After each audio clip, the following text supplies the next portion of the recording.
وأفضل الآخر والدين والصلاة والسلام على من كان نبيهم وآدم بين الماء والطين وعلى آله الطيبين الطاهرين وأصحابه المكرمين المعصمين بالهدى ودين الحق والسلام. أما بعد فأعوذ بالله من الشيطان الرجيم. بسم الله الرحمن الرحيم. إن تعذبهم فإنهم عبادك وإن تغفر لهم فإنك أنت العزيز الحكيم. صدق الله العظيم.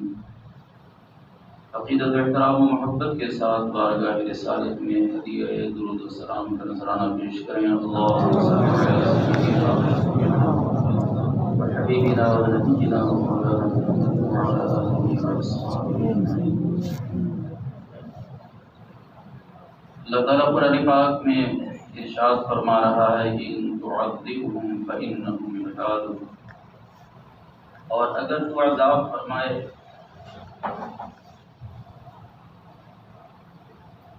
تو یہ تیرے بندے ہیں. اگر تو انہیں عذاب فرمائے تو یہ تیرے بندے ہیں.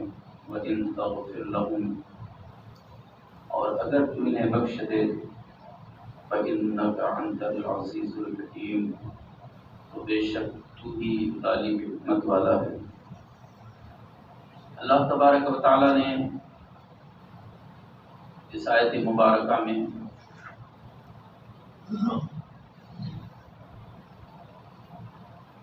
اپنی شان بیان فرمائی.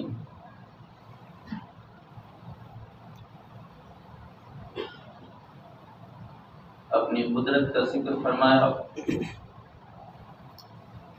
وہ فرما رہا ہے کہ اے خطا کاروں میں تمہارا رب ہوں، اور خطاؤں پر تمہاری پکڑ بھی فرماؤں گا، اور اگر میں تمہیں چاہوں تو بخش بھی دوں. یہ اللہ کی قدرت ہے، اور اللہ تعالیٰ نے اپنی قدرت کا ذکر اس آیت کریمہ میں فرمایا. انبیاء کرام علیہ السلام جو اللہ سے بندوں میں سب سے زیادہ ڈرنے والے اور بندوں میں سب سے زیادہ شکر گزار انبیاء علیہ السلام ہیں. عابد بھی وہی ہیں، شکر گزار بھی وہی ہیں. زہد و تقویٰ بھی ان کا اللہ کے بندوں میں سب سے افضل و اعلیٰ ہے. اور اللہ کی خشیت بھی اللہ کے نبیوں کے دل میں امت سے بڑھ کر انبیاء علیہ السلام اپنے رب سے ڈرنے والے، اللہ کے عقاب سے پناہ مانگنے والے، جو خطاؤں سے معصوم ہیں، جنہیں اللہ نے گناہوں سے معصوم فرمایا. یہی وہ جماعت ہے جو گناہوں سے معصوم ہے. اور اللہ کے پیارے حبیب صلی اللہ علیہ وسلم نے فرمایا کل بنی آدم خطاؤون، ہر اولاد آدم خطا کار ہے. وخیر الخطائین التوابون، بہتر خطا کار وہ ہے جو اللہ کے دربار میں اپنی خطاؤں سے توبہ کر لیتا ہے. اللہ تبارک و تعالیٰ کو توبہ محبوب ہے، توبہ پسند ہے، اور وہ اپنے ان بندوں کو پسند فرماتا ہے جو اپنی خطاؤں پر شرمندہ ہو کر اللہ کے دربار میں اپنی خطاؤں سے رجوع کر لیتے ہیں، معافی طلب کر لیتے ہیں. اللہ تعالیٰ ان کے زندگی کے جرموں کو بخش دیتا ہے. وہ فرماتا ہے کہ بندوں سے خطائیں ہوتی ہیں، اور فرما رہا ہے کہ ہر اولاد آدم خطا کار ہے. انبیاء علیہ السلام کے علاوہ کوئی ایسا نہیں جس سے خطا نہ ہو. اور فرماتا ہے کہ بہتر خطا کار وہ ہے جو اپنی خطاؤں سے اللہ کے دربار میں تائب ہو جاتا ہے. آج جو پوری دنیا کا ماحول ہے اور جو مسلمانوں کے حالات ہیں وہ خود مسلمان جانتا ہے. آج جس طرح سے دنیا بھر کے اندر ظلم و ستم ہو رہا ہے، ہر مسلمان اس سے واقف ہے. ہمیں ایسے ماحول میں اللہ کے دربار میں توبہ کرنے کی ضرورت ہے۔ ایسے ماحول میں بھی اگر مسلمان اللہ کی نافرمانی کرتا رہا، نافرمانیاں کرتا رہا، گناہ کرتا رہا، جرم کرتا رہا، تو ہمارا جو انجام آج ہے شاید اس سے بھی بدتر ہو۔ اللہ تعالیٰ کے دربار میں ہمیں اپنی خطاؤں سے توبہ کرنا چاہیے اور اللہ کی ذات سے امید بھی رکھنا چاہیے کہ میرا رب حالات کو بدلنے والا اور ہر شے پر قادر ہے۔ وہ چاہے تو ہمیں عزت کی زندگی عطا فرما دے اور ذلت و رسوائی سے ہمیں نجات عطا کر دے۔ نوجوان جو جانور کی زندگی گزار رہا ہے آج، اسے یہ چاہیے کہ اللہ کے دربار میں اپنی خطاؤں سے رجوع کر لے۔ وہی جو کل تھا وہی آج بھی ہے، جو 1 سال پہلے تھا وہی آج بھی ہے، وہی شراب، وہی گولیاں، وہی بدکاری، وہی اللہ کی نافرمانی۔ اور اگر اسی حال میں موت آ جائے تو اس کا ٹھکانہ کیا ہوگا؟ اگر کوئی گناہ کرتے کرتے اس کو موت آتی ہے تو وہ کہاں جائے گا؟ گندے کپڑے کو کوئی عطر لگا کے نہیں رکھتا ہے، وہ رکھتا ہے کیا؟ میلا کچیلا 1 ہفتے پہنا ہوا اور دنیا کی گندگی اس میں لگی ہوئی ہو تو کیا کوئی شخص صاف کپڑوں میں اس کو ملاتا ہے؟ یہ ایک مثال ہے کہ صاف کپڑے کے اندر گندے کپڑے نہیں ملائے جاتے جب تک اسے پاک و صاف نہیں کر دیا جاتا۔ تو اگر کوئی مجرم، خطا کار اللہ کی نافرمانی کرتا ہے تو کیا اسے بغیر سزا کے جنت کی بہاروں میں داخل کر دیا جائے گا؟ جب تک اسے صاف و ستھرا نہ کر دیا جائے، جب تک اسے پاک نہ کر دیا جائے، اس وقت تک اسے جنت کی بہاروں میں داخل نہیں کیا جائے گا۔ تسبیح بھی ہے، گناہ بھی ہے، رات بھر بے وجہ جاگتا ہے، رات بھر پوری رات وہی موبائل لے کے پوری رات گیم، پتہ نہیں کیا اس میں رکھا ہوا ہے۔ آنکھ بھی خراب ہوتی ہے، دماغ بھی خراب ہوتا ہے۔ کتنے پاگل ہو گئے، کتنے اندھے ہو گئے، جو بچے ہیں ان کا حشر بھی وہی ہونا ہے۔ اگر یہ اس عادت سے باز نہ آئے تو کیا ہوگا؟ یہی ہوگا۔ اتنے سے 10 سال کے بچے وہ چشمے لگا کے گھوم رہے ہیں، کیوں؟ ایسا کیوں ہوا؟ کیا وہ پیدائشی نابینا پیدا ہوئے؟ پیدائشی نہیں پیدا ہوئے، وہ آج جو آپ کی حرکتیں ہیں آپ کی اولاد کے اندر آئی اور اس کی آنکھیں ظاہر ہو گئی۔ اللہ والوں کو دیکھا گیا کہ آخری عمر میں بھی اللہ والے نوجوانوں اور بچوں سے بڑھ کر اللہ نے انہیں قوت بینائی عطا فرمائی۔ حضور مفتی اعلان پارا، حضور مفتی اعظم ہند، امام اہل سنت اعلی حضرت، اس زمانے کے اندر جب چراغ جلتے تھے تو اس کے اندر وہ خط لکھا کرتے تھے، اس کے اندر وہ فتاوے لکھا کرتے تھے۔ آج آنکھوں کی روشنی بھی چلی گئی، یہ تو ظاہر ہے جو رخصت ہو گیا۔ نور جو آنکھ کی روشنی تھی وہ چلی گئی اور جو دل کا نور تھا وہ بھی رخصت ہو گیا، روحانیت ختم ہو گئی۔ صرف سارا زور اس وقت جو ہے وہ صرف مادی چیزوں پر ہے کہ ہم ترقی کیسے کریں گے، ہم دنیا میں آگے بہت آگے بڑھ گئے، وقت میں دیکھ رہا ہوں کتنے آگے بڑھے، ایسے آگے بڑھے کہ کچل کچل کے تم کو جیسے وہ مار مار کے کہ کونے میں تم کو ڈال دیا گیا، کہتے ترقی کر رہے ہیں۔ یہ کون سی ترقی ہے؟ اگر ہم ترقی کی بات کریں تو جنہوں نے پوری دنیا میں اللہ کے بندوں کو انسان بنایا وہ حضور شہنشاہ بغداد غوث اعظم ہیں۔ جنہوں نے انسانیت کا درس و پیغام دیا وہ غریب نواز سلطان الہند ہیں۔ جنہوں نے اللہ کے بندوں کو انسانیت کا درس دیا اور حقیقت میں انہیں انسان بنا دیا۔ آج ہم اس راستے کو چھوڑ کر صرف ساری کرامتیں موبائل اور ویڈیو میں دکھانا چاہتے ہیں تو یہ کرامت نہیں، یہ کراہت ہے۔ یہ اپنی جانوں پہ ظلم کرنا ہے اور اپنی آخرت کو تباہ و برباد کرنا ہے۔ راستے ڈھونڈنا اور راستے نکالنا، آج یہ نام نہاد ان پڑھ جن کے پاس کچھ نہیں ہے ان کا کام یہی ہے، پگڑی باندھ لیا اور ٹوپی لگا لیا، بہت بڑے مولانا، کچھ نہیں آتا جاتا کیا کس کام کا؟ جو اللہ کی حرام کردہ چیز سے پرہیز نہ کرتا ہو، جو اپنی طرف سے راستے ڈھونڈتا ہو، تلاش کرتا ہو، اس کا انجام، اس کا حشر کیا ہوگا۔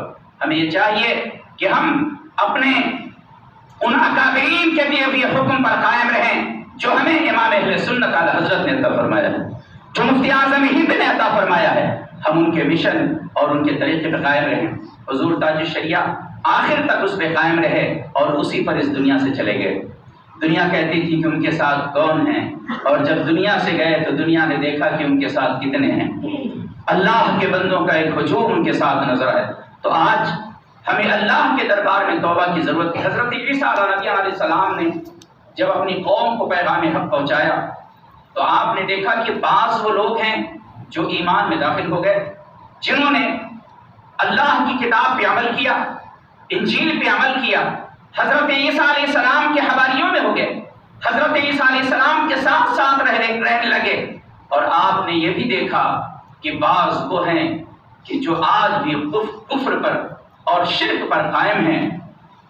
حضرت عیسیٰ علیہ السلام نے جب اللہ کا حکم پہنچایا اور اس کے باوجود وہ کفر و شرک پر قائم رہے تو حضرت عیسیٰ علیہ السلام نے اس وقت اللہ کے دربار میں عرض کیا، ان تعذبہم فإنہم عبادک، اے اللہ اگر تو انہیں عذاب کرے تو تو پروردگار ہے، تو عدل فرمانے والا ہے، یہ تیرے بندے ہیں، یہ تیرا حق ہے کہ جو کفر پر قائم ہیں، شرک پہ قائم ہیں، تو ان کو عذاب فرمائے۔ وَإِن تَغْفِرْ لَهُمْ فَإِنَّكَ أَنْتَ الْعَزِيزُ الْحَكِيمُ، اور اگر تو انہیں بخش دے تو تو غالب حکمت والا ہے۔ اللہ تبارک و تعالیٰ کی شان حضرت عیسیٰ علیہ السلام نے اللہ کے دربار میں عریضہ پیش فرمایا، الہی اگر تو ظالموں کو پر عذاب نازل فرمائے، اے اللہ اگر تو ان کی پکڑ فرمائے، اگر تو ان پر عطا فرمائے تو تو رب ہے، یہ تیرا حق ہے۔ اور اگر تو اپنے بندوں کو جو میرے ساتھی ہیں، جو تیرے حکم پر عمل کرنے والے ہیں، اگر تو انہیں بخش دے تو اے اللہ تو غالب حکمت والا ہے۔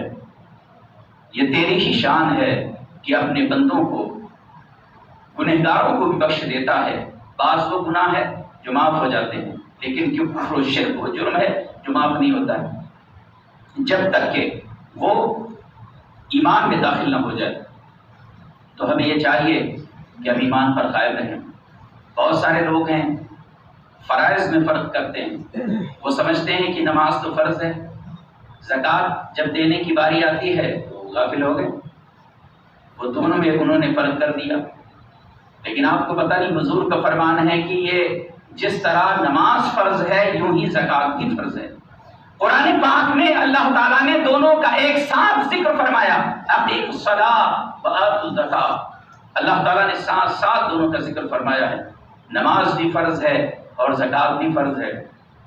ایسے ماحول میں جب ہمیں ضرورت ہے کہ ہم اپنی مسجدوں کی توسیع کریں، اپنے مدارس کو تعمیر کریں، وہاں پر علم دین کے ساتھ آج مدارس کے اندر دنیاوی تعلیم کا بھی انتظام ہو رہا ہے، وہاں دنیاوی تعلیم بھی دی جا رہی ہے۔ اور ہمیں اس بات سے منع بھی نہیں فرمایا گیا ہے کہ ہم دین کے ساتھ دنیاوی تعلیم حاصل نہ کریں، بلکہ حکم یہ ہے کہ ہم دین کے ساتھ ساتھ دنیاوی تعلیم بھی حاصل کریں۔ آج جو مدارس کے طلبہ ہیں ان میں اکثر پڑھے لکھے ہوتے ہیں، جن کو بہت سارے وہ ہیں جو مدرسے میں پڑھتے پڑھتے ہی وہ دنیاوی علم میں بھی مہارت حاصل کر لیتے ہیں۔ اور یہ ایک شوق ہے، علم و نعمت ہے، علم و روشنی ہے جو اندھیرے کو دور کر دیتی ہے۔ علم سے ہمیں اپنے آنے والی نسلوں کو آراستہ کرنا چاہیے، اور اگر ہم چاہتے ہیں کہ ہم یہ ذلت و رسوائی کے غار سے باہر نکل آئیں تو ہمیں اپنے بچوں کو اچھی تعلیم دینا پڑے گا۔ اس میں دینی تعلیم بھی ہے اور دنیاوی تعلیم بھی ہے۔ دینی تعلیم سے کیا راستہ کریں اور دنیاوی تعلیم بھی اپنے بچوں کو سکھائیں۔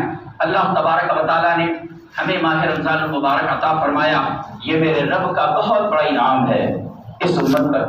یہ اللہ تعالیٰ نے وہ ماہ مبارک عطا فرمایا کہ جس میں 2 فرض کا ثواب اللہ 70 فرائض کے برابر عطا فرماتا ہے، جس میں نفل کا ثواب فرض کے برابر کر دیا جاتا ہے۔ میرے آقا صلی اللہ علیہ وسلم فرماتے ہیں کہ جو اس ماہ مبارک میں کسی روزہ رکھنے والے کو کھلاتا ہے، اسے سیراب کرتا ہے، اسے پلاتا ہے، میرے آقا فرماتے ہیں کہ میرا رب اسے اس دن پلائے گا کہ جب میرا رب اسے عطا کرے گا تو اس کے بعد اسے کبھی پیاس نہیں لگے گی۔ اس کے بعد وہ کبھی پیاسا نہیں ہوگا۔ یہ اللہ کے بندوں کو سحر و افطار کرانے کی بات ہے اور انہیں کھلانے کی بات ہے، لیکن آج مسلمان اس عمل سے غافل ہے۔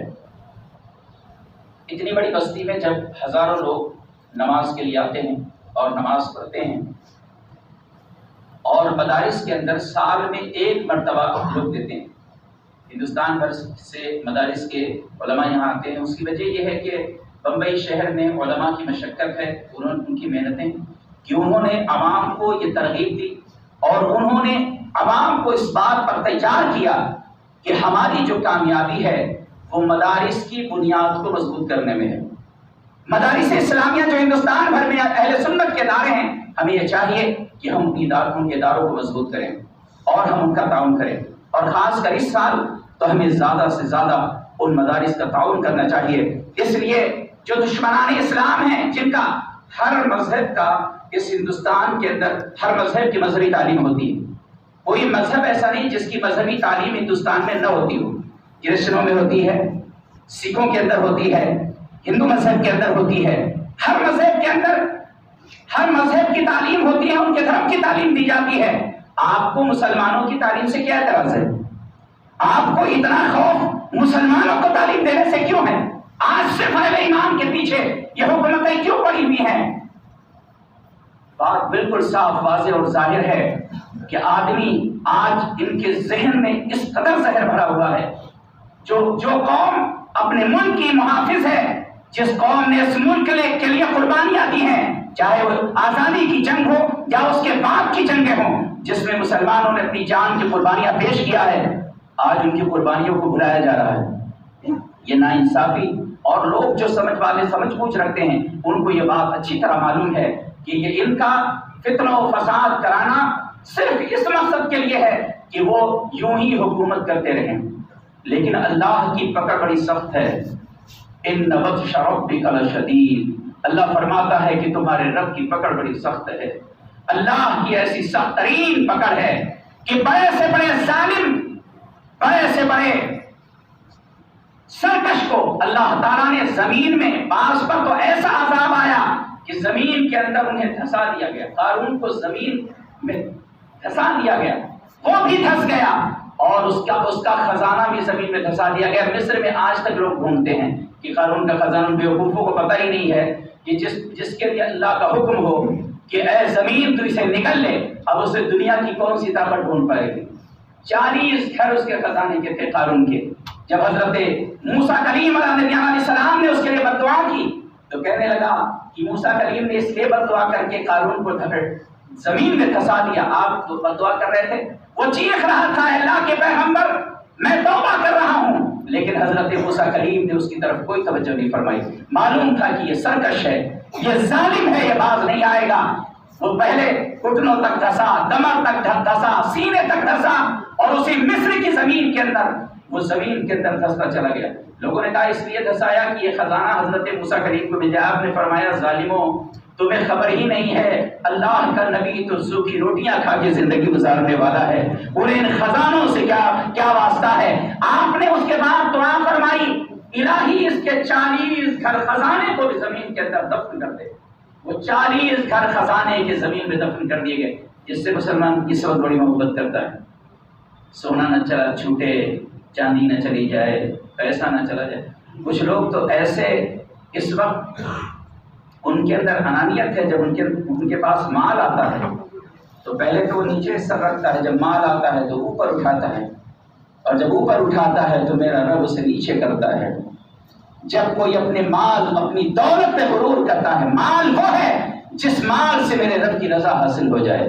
مال ہو تو حضرت عثمان غنی جیسا ہو، مال ہو تو صدیق اکبر جیسا ہو کہ پورا مال اللہ کے نام پر قربان کر دیا، اور قرآن پاک میں صدیق اکبر کی شان بیان فرمائی۔ وَسَيُجَنَّبُهَا الْأَتْقَى الَّذِي أَتْقَى بھی فرمایا گیا۔ حضرت صدیق اکبر کو کہ بہت بڑا متقی پرہیزگار، اللہ تعالیٰ نے قرآن پاک میں حضرت صدیق اکبر کو تمام لوگوں میں سب سے معظم و محترم بھی فرمایا، اِنَّ أَكْرَمَكُمْ عِندَ اللَّهِ أَتْقَاكُمْ۔ اس آیت کریمہ میں بھی اس آیت کریمہ سے بھی حضرت صدیق اکبر مراد ہے۔ یہ شرف حضرت صدیق اکبر کو اس لیے حاصل ہوا اس لیے کہ صدیق اکبر نے اپنا مال اللہ کے نام پر قربان کر دیا. اور اگر تم کو مال سے اتنی محبت ہے تو قبر میں لے کے چلے جانا. ایسے ایسے بخیل اس بستی کے اندر رہتے ہیں. میرے پاس پورے نام ہیں لوگوں کے لکھے ہوئے. اتنی بڑی آبادی میں میرے خیال سے 135-40 لوگوں کے نام ہوں گے جنہوں نے مدرسے کے لیے کچھ تعاون کیا ہے. یہ دوسرے مدرسوں کیا دیں گے؟ جو اپنے یہاں چلنے والے ادارے کو کچھ نہیں دیتا ہے وہ دوسرے ادارے کو کیا دے گا؟ وہ بہار سے آنے والوں کیا دے گا، وہ بنگال والوں کیا دے گا، وہ راجستھان والوں کیا دے گا، وہ یو پی والوں کیا دے گا. جب اپنے یہاں جو تمہاری آنکھیں پھوٹی ہوئی تم کو نظر نہیں آتا کہ یہاں مدرسہ چلتا ہے. آج تمہیں دھوپ میں نماز پڑھنا ہے. وجہ کیا ہے اس کی؟ وجہ یہ ہے کہ تمہارے پاس جگہ نہیں ہے، ورنہ کسی کو شوق نہیں ہے روڈ پہ نماز پڑھنے کا. اگر ہمارے یہاں یہ مدرسہ تعمیر ہو جائے تو پھر روڈ پر نماز پڑھنے کی کیا حاجت ہے؟ لیکن اس کے لیے پیسہ بھی تو ہونا چاہیے. وہ کیسے بنے گا جب ہماری ضرورت ہی پوری ہونے کے پوری جو مدرسے کی ضرورت ہے، جو مسجد کی ہے، جب وہی پوری نہیں ہوتی ہے تو یہ کام کیسے ہو؟ اتنے بڑے شہر کے اندر جب یہ لوگوں کا حال ہے تو پھر گاؤں کا حال کیا ہوگا؟ گاؤں میں لوگ اپنی ضرورت، گاؤں کے مدارس کے لوگ جو آج مشقت کر رہے ہیں، محنت کر رہے ہیں، لوگ طرح طرح کی باتیں بھی کرتے ہیں لیکن ہم سب پر انگلی نہیں اٹھا سکتے. بہت سارے ایسے بھی مدارس کے لوگ ہیں جو بھوکے رہ کے مدرسے کے کام کرتے ہیں. جو آج بھوکے سے مطلب یہ رمضان شریف میں تو روزہ رکھتے ہیں، رمضان کے علاوہ بھی وہ بھوکے رہتے ہیں. رمضان شریف کے علاوہ بھی وہ مدرسے کے لیے جب اپنے کام کے لیے جاتے ہیں تو ان کا کھانا چھوٹ جاتا ہے. ایسے مشقت کرنے والے بھی اگر نہیں ہوں گے تو یہ نظام سنیت کیسے چلے گا؟ یہ دین کا نظام کیسے چلے گا؟ یہ آج ہمارے محراب و منبر کیسے آباد ہوں گے؟ یہ سارے کارنامے مدارس اسلامیہ کے ہیں. اسی لیے آج ظالم مدارس کے پیچھے پڑے ہوئے ہیں، طرح طرح کے الزام لگاتے ہیں کہ یہاں تو آتنکوادی بنتے ہیں اور یہاں تو یہ ہوتا ہے. 30 سال تو مجھے یہاں رہتے ہوئے ہو گیا، آج تک تو کوئی یہاں نہیں بنا ہے اور نہ اس کے بعد کوئی بنے گا. یہ تمہارا الزام ہے، صرف ظالموں کا الزام ہے. یہ حقیقت نہیں ہے، یہ صرف الزام ہے. مدرسوں سے انسان بنائے جاتے ہیں، انسان آدمی پیدا کیے جاتے ہیں، آدمیت انہیں سکھائی جاتی ہے، انسانیت کا درس انہیں دیا جاتا ہے، انہیں سچا مومن بنایا جاتا ہے اور ملک کا وفادار بنایا جاتا ہے. مدرسوں میں وفادار، اپنے وطن کے وفادار پیدا کیے جاتے ہیں. لداخ پیدا ہوتے ہیں وہاں. اور اگر کوئی ہو تو بتا دے کا ہو، ایک کو تو نہیں لا سکے آج تک. الزام آپ بھرے لگا، آپ کے پاس طاقت ہے، آپ جو چاہو کرو. آج کر ہی رہے ہیں، یو پی کے اندر پتہ نہیں کیا کیا ہو رہا ہے، کر رہے ہیں لوگ اپنے طور پہ، لیکن ان کو نہیں پتا ہے. ایک بادشاہ نے سنا کہ اس کا لوگوں نے آگے کہا کہ میرا فلاں دشمن مر گیا. بادشاہ سے ایک بادشاہ تھا، دونوں بادشاہ کی بڑی دشمنی تھی، دونوں ملک پڑوس میں تھے، ایک طرف یہ ملک، دوسری طرف دوسرا ملک. تو بادشاہ کے دشمن کا جب انتقال ہوا تو لوگوں نے آگے کہا کہ تیرے فلاں دشمن کا انتقال ہو گیا. وہ کہنے لگا، فارسی میں واقعہ حضرت شیخ سعدی نے فرمایا کہ برا بمرگ عدو ہیچ شادمانی نیست کی زندگانی ماں نیز جاویدانی نیز. وہ بادشاہ کہنے لگا کہ مجھے اس بات سے کوئی خوشی نہیں ہے کہ میرا دشمن بادشاہ مر گیا، اس لیے کہ مجھے بھی تو ہمیشہ نہیں رہنا ہے. کتنی اچھی بات اس نے کہی کہ کسی کی موت سے مجھے کیا خوشی ہے. اگر مجھے ہمیشہ رہنا ہوتا تو کچھ خوشی بھی ہوتی. مجھے بھی پتا ہے کہ مجھے مرنا ہے تو مجھے اپنے دشمن کی موت سے کوئی خوشی نہیں ہے. وہ تو خوشی منا رہے ہیں، وہ فلاں مر گیا تو خوش ہیں، یہ مرا تو خوش ہیں. اور الزام کی تو کتاب ہے ان کے پاس، حقیقت اس کی کچھ نہیں ہے. اور اگر مجرم ہے تو چاہے ہندو ہو چاہے مسلمان ہو، انصاف سب کے ساتھ ہونا چاہیے. اگر وہ مجرم ہے تو سزا برابر کی ملنا چاہیے. بڑے بڑے مجرم گھوم رہے ہیں، ان کے لیے کچھ نہیں ہے. اور اگر نام مسلمان ہے تو تب تو کیا ہے، تب تو سمجھتے ہیں ایسا شکار ملا ہے کہ اب اس کے بعد کبھی نہیں ملے گا. تو یہ ظلم ہے اور ظلم اللہ کو پسند نہیں ہے. اہل ایمان کو یہ چاہیے کہ ایمان پہ قائم رہیں. آج رمضان شریف کا مبارک مہینہ اور رمضان کا وہ مبارک جمعہ ہے جو سال میں ایک بار آتا ہے. ایسا مبارک دن ہے جسے اللہ تعالیٰ نے اس امت پر انعام و احسان فرمایا اور ہمیں یہ مبارک دن اللہ تعالیٰ نے عطا فرمایا. یہ مبارک دن عیدین سے افضل ہے. حضور فرماتے ہیں کہ جمعہ عیدین سے افضل ہے، عید سے بھی افضل ہے اور بقرعید سے بھی افضل ہے. تو یہ مبارک دن جو اللہ تعالیٰ نے آج ہمیں عطا فرمایا، رمضان شریف کا آخری جمعہ، ہمیں اللہ کے دربار میں اپنی خطاؤں سے معافی طلب کرنا چاہیے. یہ جتنے جمعہ پڑھنے آئے ہیں اس میں سے کوئی ایک بھی نہیں ہے کہ جس پر سے نماز معاف ہو. یہ سب پر نماز فرض ہے. صرف سال میں ایک مرتبہ نہیں بلکہ تمہارے اوپر نماز پنجگانہ فرض ہے. اور جب دنیا سے جاؤ گے تو تمہارے ساتھ کچھ نہیں جائے گا، صرف تمہارا عمل ہی تمہارے ساتھ ہوگا. آج جس کے لیے لوگ جھوٹ بول رہے ہیں، چوری کر رہے ہیں، ڈاکہ مار رہے ہیں اپنی اولاد کے لیے، ان کی پرورش کے لیے، کیا وہ کوئی ساتھ جائے گا کسی کے؟ کوئی گیا ہوگا کسی کے ساتھ تو بتا دو. تمہارے ابا بھی تمہارے گئے ان کے ساتھ؟ کسی کے ساتھ کوئی نہیں جائے گا، اس کا عمل صرف اس کے ساتھ ہوگا. اس لیے ہمیں یہ چاہیے کہ ہم اپنے موت کے بعد کی تیاری کریں، اچھے اعمال کریں، انسانیت کا مظاہرہ کریں.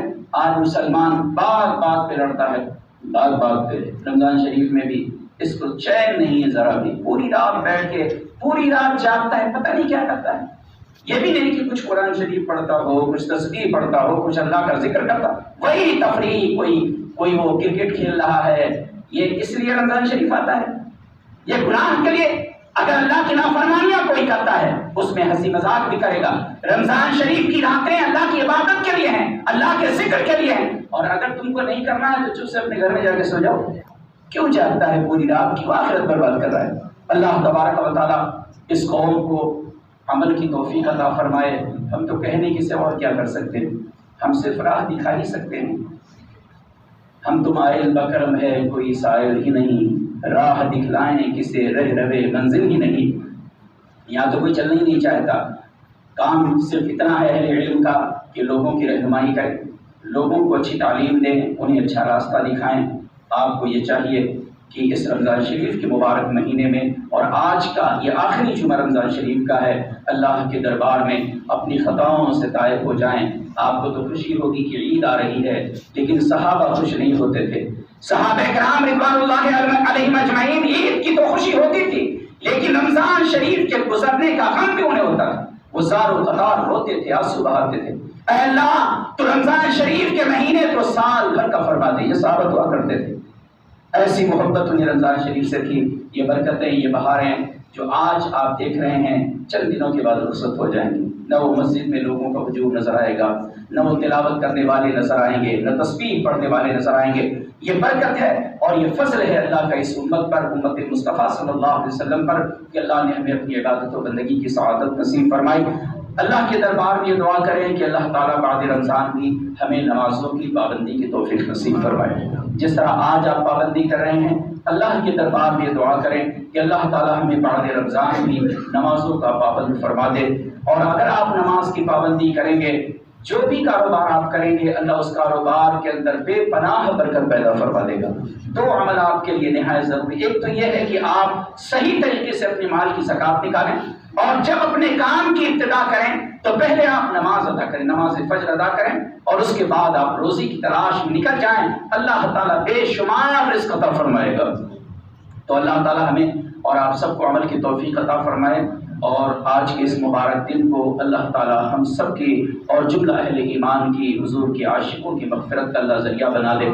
جو اس وقت مشکلات میں ہیں، جو ایک ایک دانے کے لیے ترس رہے ہیں، جہاں کے یتیم اللہ کے دربار میں آہ فریاد کر رہے ہیں، اللہ ان مظلوم فلسطینیوں کی بھی رحم فرما دے. اللہ اسرائیلی ظالموں پر انہیں فتح عطا فرما دے، اور ان ظالموں کو اللہ مغلوب فرما دے. ان کی جماعت کے اندر اللہ انتشار پیدا فرما دے، اور ہندوستان میں اہل ایمان کو اللہ عزت و آبرو کی زندگی نصیب فرمائے. ہمارے مساجد و مدارس، مزارات اولیاء کے اللہ حفاظت فرمائے. دشمنان اسلام کے شر و مکر و فریب سے اللہ تعالیٰ ہم سب کو محفوظ رکھے. انشاءاللہ ابھی جماعت ہوگی، اور چونکہ بہت سارے لوگ ہوتے ہیں، بہت بڑا ہجوم ہوتا ہے، اس لیے آج جمعے کی ایک ہی جماعت رکھی گئی، اور عید کی بھی ایک ہی جماعت ہوگی. اور نماز عید کی جو جماعت ہوگی وہ 7:30 بجے ہوگی. آپ وقت کی پابندی کے ساتھ نماز عید الفطر کے لیے آپ جمع ہوں اور اللہ تبارک و تعالیٰ کا شکر ادا کریں. نماز عید الفطر یہ نماز شکر بھی ہے، اور اللہ کے دربار میں بندے اب شکر الہی ادا کرنے کے لیے اللہ کے دربار میں جمع ہوتے ہیں. تو آپ کثیر تعداد میں نماز عید الفطر کے لیے بھی جمع ہوں. اور فطرہ جو ہے اس سال جو متوسط ہے، درمیانہ ہے، وہ 80 روپے یہاں پہ رکھا گیا ہے. نماز عید الفطر سے پہلے ہمیں چاہیے کہ ہم اپنی طرف سے اور اپنے بچوں کی طرف سے، چاہے وہ شب عید ہی کوئی بچہ کیوں نہ پیدا ہو، عید کی رات میں کیوں نہ پیدا ہو، اس کی طرف سے بھی صدقہ فطر ہمارے اوپر واجب ہے، اور ان لوگوں پر ہے جو صاحب نصاب ہیں، جن پر زکوٰۃ فرض ہے، انہی کے لیے فطرہ بھی ہے۔ بہت سارے لوگ شکر کے طور پر نہ حیثیت ہونے کے باوجود بھی نکالتے ہیں، اللہ تعالیٰ ان پر اپنی رحمتیں نازل فرمائے کہ جو اللہ تبارک و تعالیٰ کا شکر ادا کرتے ہیں اور کچھ مال اللہ کے دربار میں پیش کرتے ہیں۔ اللہ تعالیٰ ہمیں اور آپ سب کو عمل کی توفیق عطا فرمائے۔ میں پھر آپ سے کہوں گا کہ مدارس اسلامیہ جو آپ کی مدد کے منتظر بھی ہیں اور انہیں سخت ضرورت بھی ہے، اس لیے آپ اس سال مدارس کی ضرور تعاون کریں، اور خاص کر آپ اپنے یہاں کے مدرسے کا بھی تعاون کریں، تاکہ جو منصوبہ ہے آنے والے وقت کا وہ منصوبہ پورا ہو جائے۔ اگر لوگ چاہیں تو یہ کام کوئی بنانا کوئی بڑا کام نہیں ہے، لیکن جب کوئی کچھ کرتا ہی نہیں تو ہوگا کیسے؟ 2 لوگوں سے تو نہیں ہوگا نا یہ، جب تک سارے لوگ نہیں جمع ہوں گے۔ آج لوگ اپنے کاموں میں 50,000 کا موبائل خرید لیتا ہے، 1 لاکھ کا خرید لیتا ہے، کیا وہ 1,50,000 ہم اللہ کے گھر میں نہیں دے سکتے؟ مسجد کو نہیں دے سکتے؟ مدرسے کے لیے نہیں دے سکتے؟ آپ کو اتنی سمجھ تو ہونا چاہیے کہ مسجد کا یہ نظام کیسے چلے گا جس کی کوئی آمدنی ہی نہ ہو، چاہے ساری بہت کم مسجدیں ہیں جن کے پاس کوئی ذریعہ ہے، اکثر مساجد کے پاس کوئی ذریعہ نہیں ہے۔ اس لیے آپ مسجد کا بھی خیال کریں، مدرسے کا بھی خیال کریں، اللہ کے گھر کا خیال کریں گے، اللہ آپ کے لیے غیر سے اسباب پیدا فرما دے گا۔ اللہ تعالیٰ ہمیں اور آپ سب کو عمل خیر کی توفیق نصیب فرمائے۔ نبی پاک صلی اللہ علیہ وسلم کے ارشادات و فرامین پر اللہ ہمیں عمل کی سعادت نصیب فرمائے، اور جو ہم نے اعمال خیر کیا ہے اللہ تعالیٰ اپنے دربار میں اسے قبول فرما لے، اور جو ہم نماز کے پابند آج ہیں اللہ بعد رمضان بھی ہمیں نماز کی پابندی کی توفیق نصیب فرمائے۔